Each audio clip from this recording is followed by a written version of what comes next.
নমস্কার। কবিগুরু রবীন্দ্রনাথ ঠাকুরের লেখা এক গাঁয়ে, পরিবেশনায় আমি প্রীতিশা প্রামাণিক।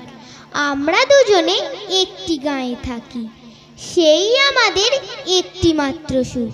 তাহার গাছে গায়ে যে দোলয় পাখি, তাহার গানে আমার নাচে বুক। তাহার দুটি পালন করা ভেড়া চড়ে বেড়ায় মোদের বটমূলে। যদি ভাঙে আমার ক্ষেতের বেড়া, কোলের পরে নি তাহারে তুলে। আমাদের এই গ্রামের নামটি খঞ্জনা, আমাদের এই নদীর নামটি অঞ্জনা। আমার নাম তো জানে গাঁয়ের 5 জনে, আমাদের সেই তাহার নামটি রঞ্জনা। দুইটি পাড়া বড়ই কাছাকাছি, মাঝে শুধু একটি মাঠের ফাঁক। তাহার বনে অনেক মধুমাছি, মোদের বনে বাঁধে মধুর চাক। তাহার ঘাটে পূজার জবামালা ভেসে আসে মোদের বাঁধা ঘাটে।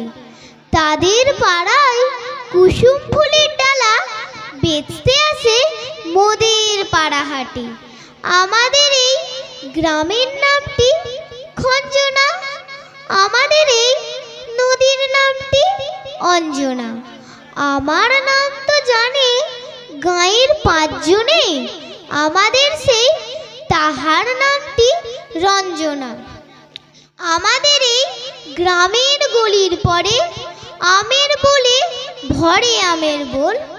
তাদের খেতে যখন তিসি ধরে, মোদের খেতে তখন ফোটে সন।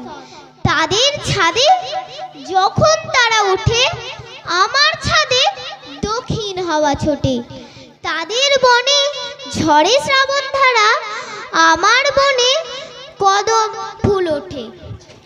আমাদের এই গ্রামের নামটি খঞ্জনা, আমাদের এই নদীর নামটি অঞ্জনা। আমার নাম তো জানে গাঁয়ের 5 জনে, আমাদের সেই তাহার নামটি রঞ্জনা। নমস্কার।